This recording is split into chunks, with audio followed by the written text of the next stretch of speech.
Arrancando las entrevistas esta mañana, me complace mucho en presentar a nuestro primer invitado. Él es el doctor Harold Torres, él es médico endocrinólogo, quien ha tenido la gentileza de venir a conversar con nosotros acerca de la relación que existe entre la salud cardiovascular, por supuesto venida a menos, en los pacientes diabéticos. Vamos a ver por qué razón los pacientes diabéticos tienen mucho más riesgo de tener infarto o enfermedad cardio o cerebrovascular que en la población en general. Siempre hemos hablado de la diabetes como una enfermedad consecuente de los malos estilos de alimentación, pero yo particularmente creo que la diabetes es una enfermedad crónica, no transmisible, altamente prevalente en cualquier contexto en donde se reúnan varias condiciones. No solamente la mala alimentación, es decir, la mala calidad o los malos hábitos de alimentación, sino también la falta de ejercicio y el exceso de contaminación ambiental, que definitivamente genera una cantidad de famosos disruptores endocrinos, ¿no?, que generan mucho más inflamación, y como consecuencia de esta inflamación la pared interna de los vasos sanguíneos se altera, y esto da lugar a muchísimo de la carga de enfermedad y a la pésima calidad de vida del diabético. Pero si hay un factor gravitante en todo esto, es la pobreza no monetaria, sino la pobreza multidimensional, la pobreza educativa, la pobreza en conectividad. Y no me refiero a la conectividad del teléfono que usamos todos los días, que el internet. Me refiero a tener pistas, caminos, carreteras, ¿no es cierto?, centros de atención, trabajar en promoción de la salud con eficiencia y con prontitud a las poblaciones mucho más vulnerables o de mucho mayor riesgo. Esa es parte de la gran pobreza, pero sobre todo la pobreza educativa.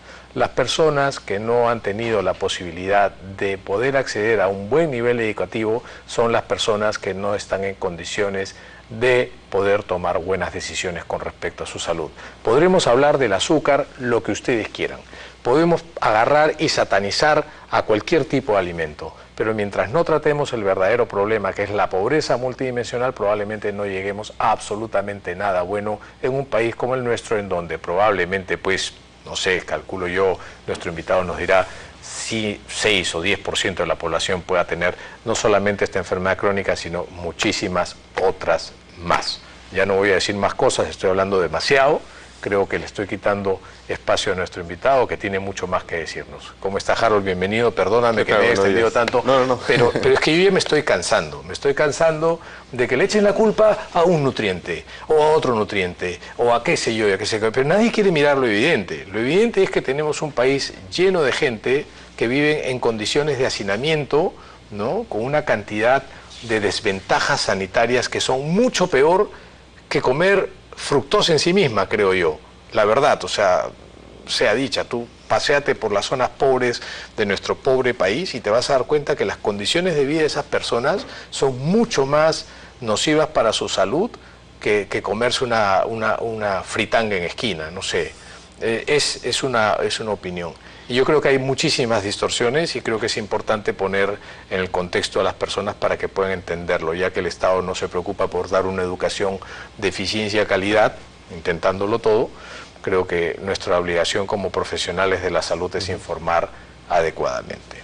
Cuéntanos, por favor, ¿cuál es el principal mecanismo a través del cual una persona se va haciendo diabética a lo largo de los años? Siempre se habla de la herencia, pero yo te hago una pregunta. Si la herencia fuera determinante en el origen de la diabetes, ¿por qué los japoneses que emigraron durante o antes de la Segunda Guerra Mundial a Estados Unidos desarrollaron mucho más rápidamente diabetes y de peor manera que los que se quedaron en Japón viviendo? ¿No es cierto? Y no me vas a decir que cambió también su genética cuando llegaron a los Estados Unidos. Algo cambió en ellos, ¿no es cierto? Claro. Dejaron de caminar, dejaron de moverse, no sé, pues si llegaron a un país industrializado, empezaron a comer distinto, muchos factores.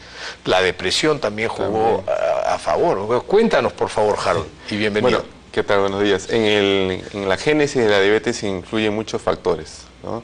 Sí es cierto que es importante el antecedente familiar de primer grado, ya sea papá, mamá o hermanos, o incluso hijos con diabetes, cuentan, pero es mucho más importante lo que tú mencionas, ¿no?, el estilo de vida. Hay personas que dicen, pero si no tengo ningún familiar con diabetes, ¿por qué he hecho diabetes? Exacto. ¿No? O otros que ya están preocupados porque tienen papá y mamá con diabetes y se dicen, bueno, no me voy a cuidar si al final me va a dar diabetes. Igual, tampoco ¿no? es así, o sea, Sí. si uno tiene antecedentes familiares de diabetes, es importante que tenga ese dato para cuidarse más, porque lo más importante sería justamente prevenir la diabetes, ¿ok? Es cierto que la persona con diabetes tiene complicaciones de grandes y pequeños vasos, ¿ok? Lo que nos preocupa más siempre son las complicaciones de grandes vasos, que son los problemas cardiovasculares, Claro. cerebrovasculares. Pero es que es acumulativo en el tiempo, ¿no? Pero no se da de un día para otro. Claro. O sea, al inicio lo que primero vamos a ver es resistencia a la insulina, luego pasa un periodo de prediabetes y finalmente desemboca en la diabetes, ¿ok? Ahora, el tema es cuando uno está prediabético, porque hay un buen porcentaje de población que tiene prediabetes. ¿A qué le llamamos prediabetes? Muy buena pregunta. Lo que se considera actualmente normal de glucosa en ayunas es menos de 100. Ok. ¿Ya? Diabetes es a partir de 126, entonces hay personas que tienen entre 100 y 125 de glucosa en ayunas. Estas Ya. personas no están normal, pero tampoco llegan a rango de diabetes. Pero se están coqueteando con la muerte, digamos, de alguna Están manera. acercándose poco a poco a la diabetes. La diabetes no es de un día para otro, no es que hoy No, día me pues, acuesto no sano duele. y mañana me despierto diabético. Claro, no, o sea, no es duele, un proceso pues. de años Así es. y no va dando síntomas. Ahora, una persona prediabética Sí. se puede normalizar, cuidándose, ¿Cómo justamente puede regresar a lo normal. Lo más importante siempre ahí es, de nuevo, el estilo de vida, comer sano y hacer actividad física. Yo te voy a anotar acá lo que estás diciendo, comer sano y actividad física. Sí. ¿Por qué? Porque quiero hacerte una pregunta con respecto a los impactos y a los beneficios sobre la salud en modificar estos dos elementos. Pero antes de esto quiero recalcar que mencioné que en el mundo habían como 300 millones de diabéticos, millones más, millones menos. Me corregiste y tienes toda la razón y te agradezco mucho de que hay más o menos 415 millones a nivel mundial. En una hora, ¿cuántos nuevos diabéticos se podrían, no se diagnostican, sino se podrían diagnosticar? O sea, en estos 5 minutos escasos que tenemos de entrevista, ¿cuántos nuevos diabéticos están naciendo en el mundo? ¿O podrían estar naciendo? Sí, calculémoslo. El tema es impresionante. O sea, cada 7 segundos se considera que hay una persona diagnosticada con diabetes. O sea que en un minuto habría unos 10 diabéticos nuevos. Hablemos 8. Más todavía. Sí, cada 7 segundos, 60 segundos, si el minuto fuera de 70 segundos, estarían 7. Digamos, 6 diabéticos nuevos por minuto. Sí, pero lo más preocupante es que cada 6 segundos una persona con diabetes muere por culpa de la diabetes. O sea, nacen 10 diabéticos, pero mueren 10 diabéticos. Un poco más quizás Y aparecen. de repente nacen más diabéticos Ajá. pero están por ahí. Pero igual es una cantidad muy importante de personas con diabetes que se mueren. En el año 2015 se calcularon que eran 5.000 millones de personas que habían muerto por diabetes. A lo largo de la historia. No, en ese año nada más. ¿5.000? No, sí. imposible, que 5.000 si somos 7.000 millones Perdón, de personas. sí. 5 millones de 5 diabéticos, millones, ¿no? sí. Sí, 5 millones, ya. Sí. Ok. Pero somos 7.000 millones de personas en el mundo, ¿no es cierto? Y probablemente ahora hayamos tomado mucho más conciencia sobre enfermedades crónicas y probablemente los médicos ya estemos mucho más sensibilizados con el problema y ya estamos empezando a sospecharlo en personas que tú ves caminando por la calle y dices, si este no es diabético, bastante dulce que es, ¿no? O sea, no creo que exista un gordo que no sea diabético. Aunque hay flacos que también lo son, ¿no es cierto? Ahora, pero cuando tú dices, si yo tengo que diferenciar acá en el estudio, entre el chibolo que está grabándonos en este momento, esto no ha venido hoy día, no quiero decir más nombres, pero si quieres, de todos los que estamos acá en el estudio, puedes decir, este tiene más chance de tener diabetes que este otro, ¿no? Vas a decir, es que son gorditos. Claro, lo que sucede también hay incluso dentro de las personas con sobrepeso y con obesidad un grupo que aparentemente están sanos. ¿Cómo no? ¿Ok? Y ellos incluso se consideran los obesos metabólicamente Esos sanos. son los que no existen, eso es una suerte de falacia, ¿no? Claro, lo que sucede es que si haces el seguimiento de estos pacientes van a desarrollar prediabetes y van a desarrollar diabetes. O sea, es algo de pronto que no se da instantáneamente, pero si le haces el seguimiento correcto, yo estoy seguro que van a llegar a ser diabetes sí o sí. Si es que no se cuidan. Correcto. Si es que no se cuidan. Exacto. La esperanza de vida ha aumentado, ahora hay mucho más gente, podemos estudiar, entender mejor el proceso de enfermedad crónica, de cómo se van muriendo las poblaciones, ¿correcto?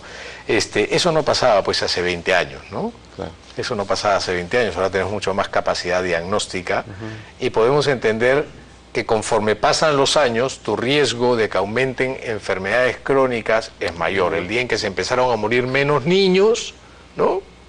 Empezamos a ver nuevas enfermedades en la niñez que antes no alcanzábamos a ver, porque probablemente pues las infecciones barrían con todos ellos. El día en que empezamos a vacunar bien a nuestros niños, pues empezamos a ver y abrir los ojos y a darnos cuenta de que esta gran cantidad de enfermedades de la gente mayor comienza en la niñez. Es cierto, ¿no? Es cierto. O sea, todo, por eso incluso ahora se habla de la prevención primordial. Así no solamente prevención primaria, sino primordial. Tenemos que enfocarnos en los chicos, que desde pequeños se acostumbren a comer sano, a hacer actividad física, porque ya una vez que van creciendo, pues es un poco más difícil que se acostumbren a esto.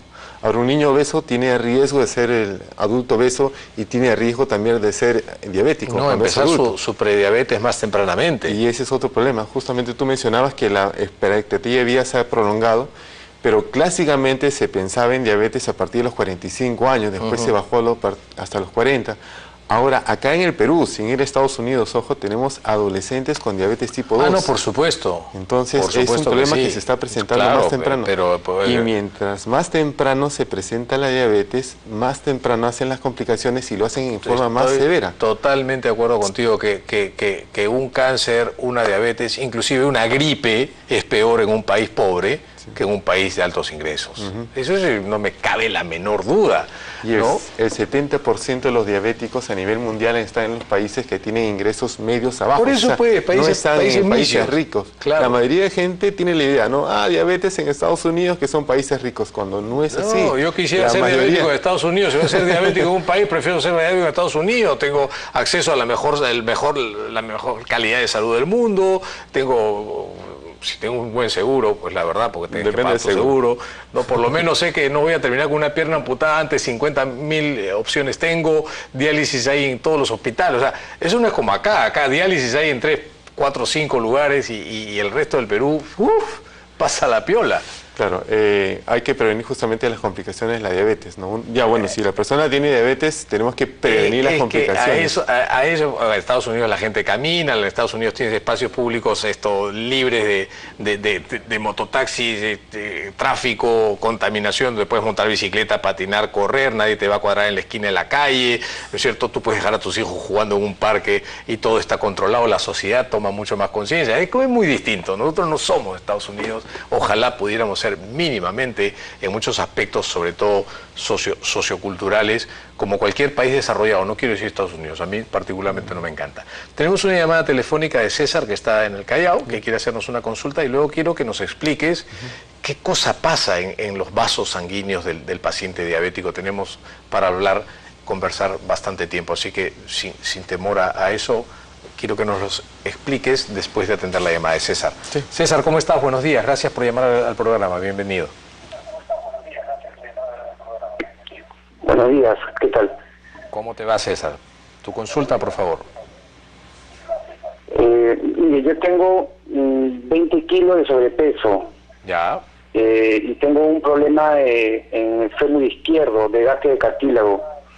No puedo hacer ejercicio, me siento frustrado porque me gusta salir a correr siempre, pero ahorita no puedo. ¿Y qué problema tienes en el cartílago? Desgaste de cartílago del fémur izquierdo, o sea, ¿En la cadera? Me imagino que un golpe que... Ajá. Ya. En la cadera, exacto. Ajá. Oh, ya. ¿Y no puedes hacer deporte como te gusta? No, siempre he sido deportista, pero ahorita estoy bien limitado, ¿no? Solamente planchas, pesas, pero eso no me hace sudar, ¿no? O sea, no me mantiene como antes, ¿no? Ya. Y no puedes, entonces, o sea, me imagino que no puedes correr. Exacto. Ya. ¿Y montar bicicleta tampoco? Tampoco. ¿Y natación? Natación... Es más complicado, tú vives en el Callao, pero igual el agua es muy fría, tendrías que tener un traje especial, necesitarías gastar en una infraestructura y no sé si hayan piscinas en el Callao donde puedas nadar, que sean gratis, baratas. ¿Hay algo gratis en nuestro país para hacer deporte? Pregunto yo. ¿No? Sí hay, en la región Callao sí hay bien cómodo, ¿no? Pero natación nunca lo pensé, ¿no? Porque sería una buena alternativa a esto, César. ¿Cuál es tu consulta puntual para el doctor Harold Torres, nuestro invitado? Mi consulta puntual yo no tengo familia diabética, ¿no? O sea, no, pero estoy escuchando que también puedo generar diabetes en algún momento, ¿no? Sí. Y más aún con el sobrepeso que tengo ahorita, ¿no? Entonces, mi pregunta era ¿cómo puedo yo aplacar un poco, qué ejercicio puedo hacer, aparte de mejorar mi alimentación, ¿no? Ok, perfecto. Harold, César, le dejo la respuesta al doctor Harold Torres. Un abrazo para ti y buena suerte. Creo que ahí en la natación tienes una opción. Claro. Ahora, es importante tomar en cuenta que son dos pilares, ¿no? La dieta y la actividad física. Hay personas que, como César, tienen problemas físicos por los cuales no puede hacer el deporte que quizás le gustaría más. Exacto. Pero la actividad física podría ser natación una opción. Natación no es una mala opción, ¿ah? Sí. Ahora, sería incluso posible coordinar con su médico de medicina física a ver qué tipo de ejercicio podría hacer. ¿Cómo no? Para ver qué deporte puede quizás hacer. Bicicleta me pareciera que podría ser otra opción, ¿no? Sí, podría ser otra opción la bicicleta, claro, ¿no? Sería cuestión de ¿qué tan dañado tendrá el cartílago? Eso es una cosa importante que tanto dolor pueda tener. Que sería importante ver eso. Pero sí, definitivamente, a ver, vamos a ser objetivos, Harold. O sea, si César bajara 10 kilos de los que tiene, sin hacer deporte se sentiría mejor también. Ahora, para prevención de problemas cardiovasculares y de diabetes no necesitamos llegar al peso ideal. Hay muchas personas que piensan de que tienen que bajar los 20 kilos de sobrepeso que él tiene, por ejemplo, para recién decir, ok, ahora sí me salvé, pero si uno bajara por lo menos el 5% del peso que tiene... De sobrepeso del 5%, o sea... Claro, no digamos... De esos 20 kilos, ¿el 5% que es un kilo? No, el 5% de su peso. De su peso. Ajá, o sea, de pronto no va a llegar a su peso ideal, pero va a bajar un 5% de peso. O sea, supongamos que si Harold pesara 90 kilos y su peso ideal sería 70. Claro. Si bajara el 5%, o sea, bajando 5 o 6 kilos... Ya está consiguiendo un beneficio. A ver... y qué bueno que toquemos el tema, ¿no? Tú mencionaste comer sano, actividad física, ¿sí? El objetivo es bajar de peso, ¿correcto? Sí. Para ir revirtiendo, por lo menos atenuando. Si eres diabético y bajas de peso, el control de tu diabetes va a ser mucho mejor y tu calidad de vida, los años que Dios te permita vivirlos van a ser mucho mayores y mejores, ¿correcto? O sea, si quieres vivir 80 años, si quieres bailarte un tango entre poste y poste con una chica de 40 y a los 80 te vas a permitir porque te cuidaste, enhorabuena, ¿sí? Pero ¿qué tiene mayor impacto a la hora de los resultados? Porque ese es otro de los grandes problemas con las personas que tienen exceso de peso. Hacer dieta no es fácil porque involucra pues una cuestión no solamente de regular lo que comes, sino también de que tengas un acompañamiento para tu control de impulsos, ¿no? Hacer ejercicio te abre más el apetito, entonces si estás haciendo dieta y quieres bajar de peso más eficientemente, pues haces ejercicio, pero cuando termina tu ejercicio es complicado. Claro, tiene que haber siempre un balance, ¿no? Tiene que uno tener en cuenta que es importante la actividad física y eso también, hay personas que piensan que tienen que correr o que tienen que inscribirse en un gimnasio cuando de verdad no es así. Hay personas César hace pesas y hacer pesas no está ajeno a que Marca Bebel cree que si no transpira, ¿no? Si no moja la camiseta, cree que no está quemando calorías, y ese es un error, ¿no? Sí, es muy común. Para la prevención de diabetes, si es que vamos a hablar de prevención de diabetes, funciona bien el ejercicio aeróbico, pero el anaeróbico no es que no funcione. No, claro que funciona. Funciona también. Y hay algunos estudios que dicen que incluso sería casi igual. Para la resistencia a la insulina, el trabajo muscular es importante, ¿no es cierto? Porque ahí empieza. De eso vamos a conversar en el siguiente bloque, Harold, porque yo creo que es importante saber cuál es el rol del ejercicio físico para poder controlar o revertir muchos de estos cambios que nos podrían pasar una factura muy difícil de pagar.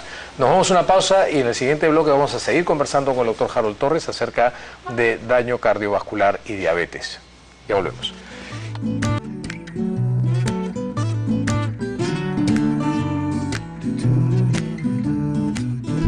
Continuando con las entrevistas, seguimos en este siguiente bloque con el doctor Harold Torres, médico endocrinólogo, hablando sobre la enfermedad cardiovascular, el riesgo de enfermedad cardiovascular, la salud del corazón, los grandes vasos en las personas diabéticas. Harold, ¿es cierto que los diabéticos tienen mucho más riesgo de hacer enfermedad cardiovascular mucho más severa? Se calcula que 3 de 4 diabéticos pueden morir de infarto en cualquier circunstancia, si es que antes no mueren de otras enfermedades, como por ejemplo algún tipo de cáncer, si es que antes no hacen alguna otra condición crónica. ¿Es cierto que hacen infartos sin dolor? Sí. ¿Por qué? Claro, a ver, en general, la causa más frecuente de mortalidad entre los diabéticos son los problemas cardiovasculares. Increíble, o sea, ¿no? 52% un estudio y otro menciona que puede llegar hasta el 80% de causa de muerte. Después ya vienen lo que son infecciones, cáncer, pero ya digamos un porcentaje muy de cajón pequeño, ¿no? Ya tienes ahí daño en las arterias. Claro, y el problema de las arterias en el diabético es que las placas son mucho más extensas y más débiles, comparado con un paciente que de pronto solamente tenga hipertensión. O un paciente con dislipidemia, claro, o digamos, fumador, claro, sus o fumador. Placas son diferentes. En el diabético las placas son mucho más largas, débiles, más extensas y más débiles, más sensibles. Más friables, se fragmentan y se desprenden con mucho más facilidad. Y otra complicación que hacen los diabéticos, a propósito de lo que mencionabas tú, es la neuropatía. Entonces el paciente va perdiendo la sensibilidad dolorosa. Entonces, justamente el infarto que se da a veces en el diabético no es el típico infarto que viene con dolor en el pecho, que se va al brazo izquierdo, que se va al cuello. Más de una vez nos ha tocado en la emergencia pacientes que venían con dolor en la boca del estómago y pensaban que era una gastritis y finalmente era un infarto, ¿no? O sea, siempre en la emergencia, por eso decimos el diabético es como una caja de Pandora, nos da muchas sorpresas. Tenemos que procurar siempre descartar lo más severo que podría ser un infarto de miocardio. Pero todo eso también se tiene que prevenir y la manera de prevenir las complicaciones cardiovasculares en el diabético no solamente es controlando bien su diabetes. Así es. O sea, tiene que controlar bien su presión, tiene que controlar bien sus lípidos. Es que la diabetes es una suerte de daño directo a la calidad de las arterias, a todo el aparato de irrigación, ¿no? Todo lo que es la red vascular. El corazón es el que más sufre, pero el cerebro también. También. Tienen, el diabético más o menos se dice que tiene entre 2 hasta 4 veces mayor riesgo de tener un infarto de miocardio, una enfermedad cerebrovascular, un derrame cerebral, ¿no? Yo hace una semana estaba leyendo un artículo que decía que las personas con resistencia a la insulina, yo te estoy hablando de personas que pueden estar en una etapa prediabética, ¿no? Exacto, sí. ¿No es cierto? Tienen mucho más riesgo de hacer demencias, ¿no? Demencias tipo Alzheimer, ¿no? Y aquellas personas que tienen resistencia a la insulina, síndrome metabólico, obesidad, sobrepeso, en fin, dislipidemia, todo esto, tenían mucho menos nivel de rendimiento cognitivo, o sea, piensan menos, razonan más lentamente, les cuesta más aprender, aunque sea de manera muy sutil. Las sometían a pruebas de rendimiento, ¿no?, cognitivo, y eran mucho más bajos que los que no tenían resistencia a la insulina. Claro, el daño por la hiperglicemia o la misma resistencia, sin necesidad de ser diabético, ya incluso una persona prediabética con resistencia a la insulina, se comienza a dar poco a poco daño a nivel de diferentes células, ¿no? Las más sensibles son las células del endotelio, ¿no? Ahora, nosotros decimos, por ejemplo, diabetes a partir de 126, sí, pero las placas, ya hay estudios que sugieren que a partir de 110, incluso de glucosa, ya se comienza a formar marcadamente el tema de las placas, ¿no? Y en otras personas, dependiendo del contexto genético, si ya tienen antecedentes familiares de problemas cardíacos, ella se podría incluso dar un poco antes. Entonces, tenemos que trabajar justamente en la persona, incluso con prediabetes, para prevenir primero la diabetes, pero también de paso prevenir los problemas cardiovasculares, ¿no? Todos los órganos que además del corazón, que probablemente no pueden ser tan protagónicos a la hora de la muerte como el corazón, porque un infarto te agarra sentado ahorita, Dios no lo quiera, o subiendo una escalera, o riéndote mientras celebras el cumpleaños de tu madre, ¿sí? O sea, te agarra el infarto y te desplumas. O sea, digamos que el protagónico es el corazón. Pero todo nuestro cuerpo está irrigado. Acabamos de hablar del corazón, hemos hablado del cerebro y cómo el deterioro cognitivo se da dando. El riesgo de hacer infartos cerebrales es igual, correcto. Los riñones, los diabéticos, ¿no es cierto?, que no controlan ninguno de sus indicadores alterados, terminan en diálisis. Sí. Y la calidad de vida obviamente se deteriora severamente cuando entran en diálisis, ¿no? ¿Qué porcentaje de los diabéticos peruanos requieren diálisis? ¿Tienes una idea? En general hablamos de nefropatía, ¿ok? Cuando hay una pérdida de albúmina en la orina por culpa de la diabetes. Más o menos se dice que es cerca del 40%. ¿Y en cuánto tiempo? Es que cuando uno le diagnostican la diabetes, hay estudios que sugieren que uno ya ha estado con la diabetes entre 8 a 10 años sin diagnosticar. Por eso es que en el momento en que tú diagnosticas diabetes deberías hablar la función renal, cardiovascular. Todo. Se tiene que hacer un chequeo completo para ver si es que ya está presentando complicaciones o no. Entonces hay un 15 a 20% de personas que ya tienen complicación renal, por ejemplo. ¿Ya? Y recién se enteran que tienen diabetes. Ojo. Entonces en ellos hay que hacerles un chequeo. En general, a una vez al año, por lo menos, el diabético tiene que hacerse una evaluación de fondo de ojo, ver si está la función renal adecuadamente o no, un chequeo cardiológico, ¿ok? Porque a veces pasa de que, como tú dices, no tienen molestias, no tienen síntomas, toman la pastilla de vez en cuando, solamente cuando se sienten mal, y ya cuando aparecen las complicaciones, están en estadios un poco avanzados, y ya me dicen, doctor, ahora sí me voy a cuidar. Ok, te vas a cuidar, está bien, pero si te hubieras cuidado antes, podrías haber prevenido esa complicación. Tenemos una llamada telefónica, es Romina, que está en línea de espera, vamos a atenderla y luego seguimos conversando acerca de esto. Romina, ¿cómo estás? Buenos días, gracias por llamar al programa. ¿Cuál es tu consulta, por favor? Buenos días, ¿qué tal? Mira, yo tengo a mi mamá ya que tiene 6 años ya de diabetes, ¿sí? Tiene 6 años con la diabetes. Ella anteriormente estuvo tomando metformina, ¿no? Y menclamida. Hace como 4 meses ya le han cambiado a lo que es las insulinas. ¿Sí? ¿Por qué? Porque se descompensó, un día se desmayó, perdió el conocimiento y bueno, tenía la glucosa en más de 400. Entonces ha comenzado, sí, con este tema de las insulinas. Y actualmente le están poniendo, soy yo lo que le pongo 5 insulinas en el día, o sea, 5 jeringas. ¿Está? Sí. Fuimos donde la endocrinóloga, sí, justamente porque, bueno, todos nos asombramos 5 veces, ¿no? 5 inyecciones en el día. Le mandó unas pastillas que son Trayenta, pero realmente no le echen nada, ¿ya? No, su glucosa no ha bajado, le bajó a 3 más la Trayenta, que son las pastillas, pero no bajó, entonces igual el médico de cabecera me dijo, bueno, ya. Sigue con 5, ¿no? 5 insulinas, y esa era mi pregunta, o sea, ella, por ejemplo, yo le pongo 2, una en la mañana, una en la noche, que son la insulina NPH, ¿sí? Y le pongo 3, que son 3 Lispro, ¿ya? 3. Le pongo 30, ahorita estoy con 34 en la mañana de NPH y 30 en la noche de NPH, y 6 después de las comidas de Lispro, ¿sí? Mi pregunta para el doctor en sí es, ¿tanta insulina afecta o no? O sea, ¿afecta en algo tanta de esa medicación? Ya, ¿o no? ok, perfecto, Romina, muchísimas gracias. No, yo creo que sí la afecta, pero para bien. Si no se la pones, se va a poner muy mal tu mamá, ¿no? Claro.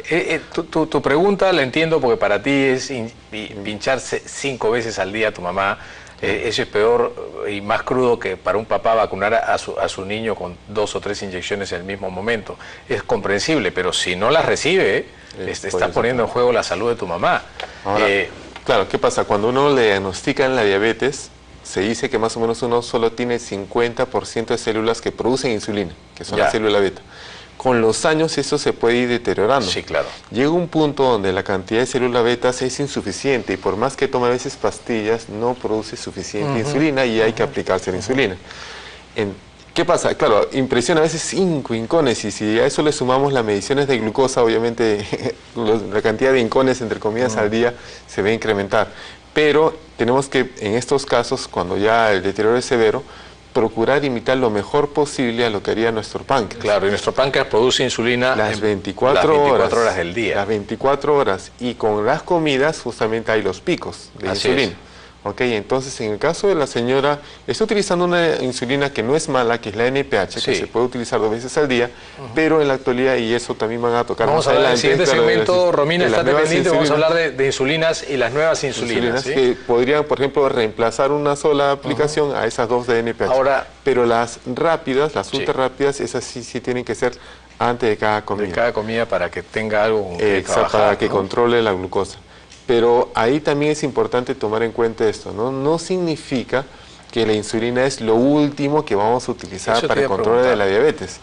No, en la actualidad, incluso si uno revisa la guía de la Asociación Americana de Endocrinólogos Clínicos, ya tiene varios años esta recomendación, si a uno recién le diagnostican diabetes y está descompensado, uno ya puede recibir insulina desde el inicio. Correcto. Exacto, desde el No está inicio, mal para recibir controlar insulina. lo mejor posible la glucosa.